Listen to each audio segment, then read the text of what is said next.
ಮುಖಕ್ಕೆ ಮೂರ್ತಿ ಇತ್ತಿದು ಇದು ಮುಖಕ್ಕ ಮೂರ್ತಿ ಇತ್ತಿರಿ ಇದು ಬೆಳ್ಳಿದು ಕವಚ. ಓಕೆ, ಇದನ್ನ ತೆಗೆದು ಇದನ್ನ ಮುರಿದು ತಳಗಡೆ ಈ ತರ ಇಟ್ಟು ಅದನ್ನ ಮೂರ್ತಿಗೆ ಜಜ್ಜಿದ್ದಾರೆ. ಮೂರ್ತಿನ ಜಜ್ಜಿಗಿದೆ. ಅಂದ್ರೆ ದೇವಸ್ಥಾನದಲ್ಲಿ ಏನಾದ್ರು ಕಳತನ ಏನಾದ್ರು ಆಗಿದೆಯಾ? ಏನೇನಾಗಿಲ್ಲ, ಕಳತನ ಅಂತ ಏನಾಗಿಲ್ಲ. ದೇವಾಲಯದಲ್ಲಿ ಯಾವುದೇ ವಸ್ತುವನ್ನು ಕಳತನ ಮಾಡದೆ ಕೇವಲ ಮೂರ್ತಿ ಭಗ್ನವನ್ನು ಇಲ್ಲಿ ಮಾಡುತ್ತಿರುವ ಉದ್ದೇಶ ಸ್ಪಷ್ಟ ಇದೆ. ಹಿಂದೂಗಳ ಭಾವನೆಗೆ ಧಕ್ಕೆಯನ್ನು ತರಬೇಕು ಅಂತ ಪ್ರಯತ್ನವನ್ನ ಮಾಡ್ತಾ ಇದ್ದಾರೆ. ಎಷ್ಟು ವರ್ಷದಿಂದ ಈ ದೇವಸ್ಥಾನ ಇದೆ? ಇದು ಪೂರ್ವಕ್ಕೆ ನಮ್ಮ ಅಜ್ಜರ ಕಾಲದಿಂದ ದೇವಸ್ಥಾನ ರೀ. ಫಸ್ಟ್ ಚಿಕ್ಕದಿತ್ತು, ಒಂದು 20 ವರ್ಷ ಆಯ್ತು. ಈಗ ಇದನ್ನೆಲ್ಲ ಬೇರೆ ಉಜ್ಜಾರ ಮಾಡಿ ಸುದು ಸಾಧಾರಣ ಎಲ್ಲರ ಕೈಲಿಂದ ದುಡ್ಡು ಇಸ್ಕೊಂಡು, ಅದು ಗೌರ್ಮೆಂಟ್ ಯೋಜನೆ ಇಲ್ಲ, ಇದು ಎಲ್ಲ ಕೈಲೇ ಎಲ್ಲಾರು ಹಾಕಿದ್ದು ದುಡ್ಡು. ಕೆಲವು ಮಂದಿ 10,000 20,000 ಕೆಲವು ಕೈಲೇ ಎಷ್ಟು ಸಾಧ್ಯ ಆದಷ್ಟು ಹಾಕಿ ದೇವಸ್ಥಾನ ಮಾಡಿದ್ದಿದೆ. ಅವತ್ತಿಂದ ನಾವು ಪೂಜೆ ಮಾಡಿಕೊಂಡು ಇಲ್ಲಿ ಸೇವಾ ಸಲ್ಲಿಸ್ಕೊಂಡು ಅದೀವಿ. ಇದು ಮೂರ್ತಿ ಪ್ರತಿಷ್ಠಾಪನೆ ಮಾಡಿ 20 ವರ್ಷ ಆಯ್ತು. 20 ವರ್ಷ ಆಯ್ತು ರೀ. ಆದ್ರೆ ಈ ದೇವಸ್ಥಾನ ಎಷ್ಟು ವರ್ಷ ಹಳೆಯದು? ಇದು ಬಹಳ ಪೂರ್ವಕ್ಕೆ ದೇವಸ್ಥಾನ ರೀ. ಇದು 200 ವರ್ಷ ಮ್ಯಾಗಿರ್ಬೋದು ರೀ. 200 ವರ್ಷ ಹಳೆಯ ದೇವಸ್ಥಾನ ರೀ. ಇಲ್ಲಿ ನಿತ್ಯ ಪೂಜೆ ನೀವೇ ಮಾಡ್ತೀರಾ? ನಾವು ಮಾಡ್ತೀವಿ. ಈ ಮತ್ತೆ ಮೂರ್ತಿ ಭಗ್ನ ಯಾವಾಗ ಹೋಯ್ತು? 17ನೇ ತಾರೀಕಿಗೆ ಪೂಜೆ ಮಾಡಿದ್ವಿ, ಅಮಾವಾಸ್ಯೆ ಮಾಡಿದ್ವಿ. ಮರನೇ ದಿನ ಬಂದು ಎಲ್ಲ ಒಗಾತಿ ಮಾಡಿ ನಾವು ಮತ್ತೆ ಹೊಲದಾಗ ಬಂದು ದೀಪ ಹಚ್ಚಿ ಹೋಗಿವ್ರಿ. ಮತ್ತೆ ಮರನೇ ದಿನ 19ನೇ ತಾರೀಕಿಗೆ 11 ಗಂಟೆಗೆ ನಾವು ಬಂದೀವಿ. 11 ಗಂಟೆಗೆ ಬಂದು ನೋಡಿದ್ರೆ ಎಲ್ಲ ಇದು ಡ್ಯಾಮೇಜ್ ಆಗಿತ್ತು. ಆ ನಂತರ ಊರಾರಿಗೆ ಫೋನ್ ಮಾಡಿ ಕರೆಸಿದೆ. ಕರೆಸಿದ ನಂತರ ಎಲ್ಲರೂ ವಾಟ್ಸಪ್ನಾಗ TV ಇದ್ರಾಗ ಹಾಕಿದ್ರು. ಆ ನಂತರ ಜನ ಸೇರಿದ್ರು. ಈಗ ಪೊಲೀಸರು ಅದನ್ನ ಬಂದು ಏನಾದ್ರು ಇನ್ವೆಸ್ಟಿಗೇಷನ್ ಮಾಡಿದಾರಾ? ಎಲ್ಲಾರು ಮಾಡ್ಯಾರ. ಏನು ಕಂಪ್ಲೇಂಟ್ ಕೊಟ್ಟಿವ್ರಿ. ಮೊಬೈಲ್ ತಗೊಂಡಾರ.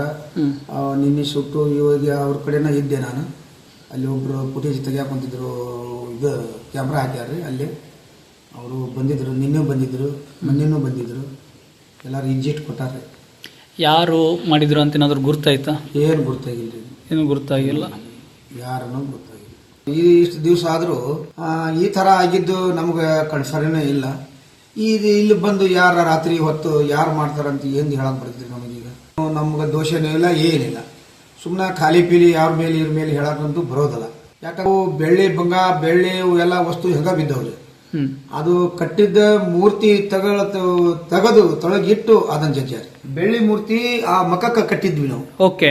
ಆ ಮಕ್ಕದ ಮೇಲಿಂದ ಆ ಮೂರ್ತಿ ತೆಗೆದು ತಳಗಡೆ ಇಟ್ಟು ಅಲ್ಲಿ ಇಟ್ಟು ಅದನ್ನ ಜಜ್ಜಾರ. ಅಂದ್ರೆ ಬೆಳ್ಳಿದು ಪಕ್ಕಕ್ಕಿಟ್ಟು ಕಲ್ಲಿನ ಮೂರ್ತಿಯನ್ನ ಜಜ್ಜಿದ್ದಾರೆ. ಓಕೆ, ಸರಿ. ಆ ಬೆಳ್ಳಿನ ಮೂರ್ತಿ ಇದೆಯಾ? ಐತ್ರಿ. ಅದು ತಗೊಂಡೇನು ಹೋಗಿಲ್ಲ ಅವರು? ಇಲ್ಲ, ಇಲ್ಲೇ ಇದೆ. ಮುಖಕ್ಕೆ ಮೂರ್ತಿ ಇತ್ತಿದು ಇದು ಮುಖಕ್ಕ ಮೂರ್ತಿ ಇತ್ತಿರಿ ಇದು ಬೆಳ್ಳಿದು ಕವಚ. ಓಕೆ. ಇದನ್ನ ತೆಗೆದು ಇದನ್ನ ಮುರಿದು ತಳಗಡೆ ಈ ತರ ಇಟ್ಟು ಅದನ್ನ ಮೂರ್ತಿಗೆ ಜಜ್ಜಿದ್ದಾರೆ. ಮೂರ್ತಿನ ಜಜ್ಜಿಗಿದೆ. ಅಂದ್ರೆ ದೇವಸ್ಥಾನದಲ್ಲಿ ಏನಾದ್ರು ಕಳತನ ಏನಾದ್ರು ಆಗಿದೆಯಾ? ಏನೇನಾಗಿಲ್ಲ, ಕಳತನ ಅಂತ ಏನಾಗಿಲ್ಲ. ದೇವಸ್ಥಾನದಲ್ಲಿ ಏನು ಕಳತನ ಆಗಿಲ್ಲ.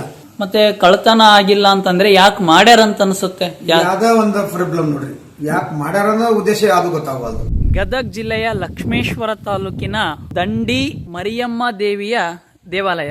ಸ್ಥಳೀಯ ನಾಗರಿಕರು ಮತ್ತು ದೇವಾಲಯದ ಪೂಜಾರಿಗಳು ತಿಳಿಸುವಂತೆ ಸುಮಾರು 200 ವರ್ಷಕ್ಕಿಂತಲೂ ಪ್ರಾಚೀನವಾದಂಥ ದೇವಾಲಯ ಈ ದಂಡಿ ಮರಿಯಮ್ಮ ದೇವಾಲಯ ಇದೆ. ಇಲ್ಲಿ ಅನೇಕ ವರ್ಷಗಳಿಂದಲೂ ಈ ಗ್ರಾಮದ ಗ್ರಾಮಸ್ಥರು ಪೂಜೆಯನ್ನು ಮಾಡ್ಕೊಂಡು ಬಂದಿದ್ದಾರೆ.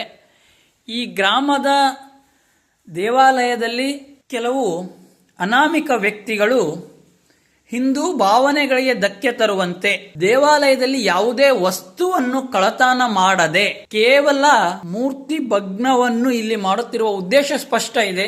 ಹಿಂದೂಗಳ ಭಾವನೆಗೆ ಧಕ್ಕೆಯನ್ನು ತರಬೇಕು ಅಂತ ಇಲ್ಲಿ ಕಿಡಿಗೇಡಿಗಳು ಪ್ರಯತ್ನವನ್ನ ಮಾಡ್ತಾ ಇದ್ದಾರೆ ಅಂತ ಅನಿಸುತ್ತೆ.